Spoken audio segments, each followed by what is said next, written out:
Kaiju number 8 looks like a typical monster-bashing shonen, but don't let the goofy moments fool you.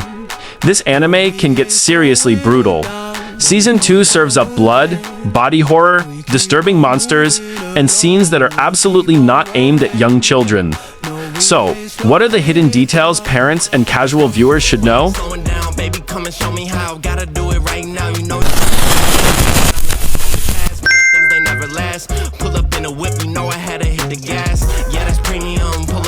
Season 2 continues Kafka Hibino's story as he tries to prove himself inside the defense force while hiding his identity as Kaiju number 8. The season premiered in July 2025 and expands the world with new threats, new weapons, and major characters like Narumi. Kafka isn't simply fighting giant monsters anymore. The story digs deeper into the defense force, the numbered kaiju weapons, and the terrifying question of what happens when human soldiers begin using kaiju power themselves without knowing where that power could lead.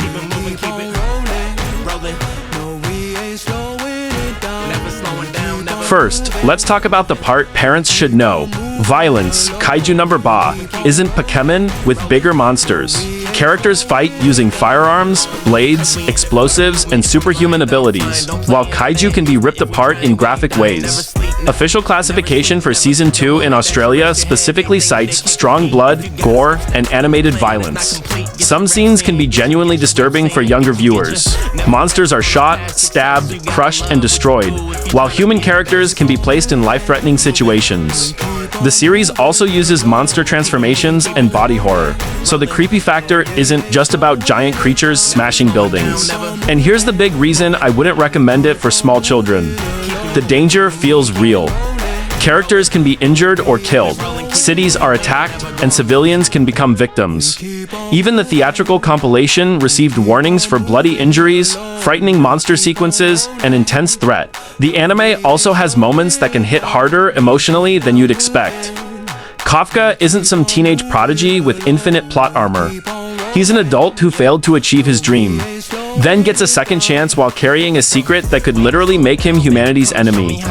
Season 2 also expands the franchise beyond the main episodes.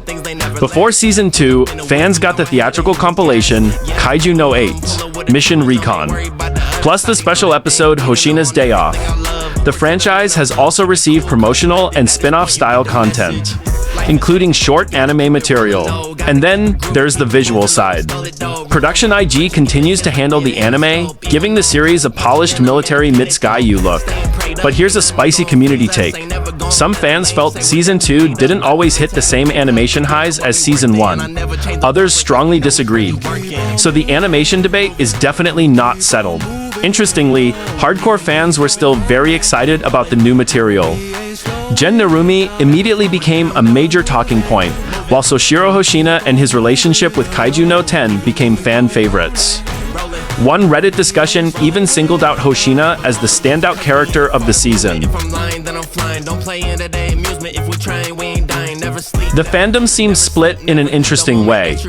A lot of viewers love the characters, action, and expansion of the world, while others think Season 2 feels slower or less visually consistent than Season 1. Some fans even argue that the adaptations, pacing, and added material don't always hit the manga's impact.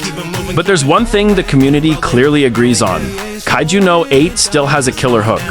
The combination of military action, monster horror, comedy, and Kafka's identity crisis gives it a flavor that's hard to confuse with generic shonen.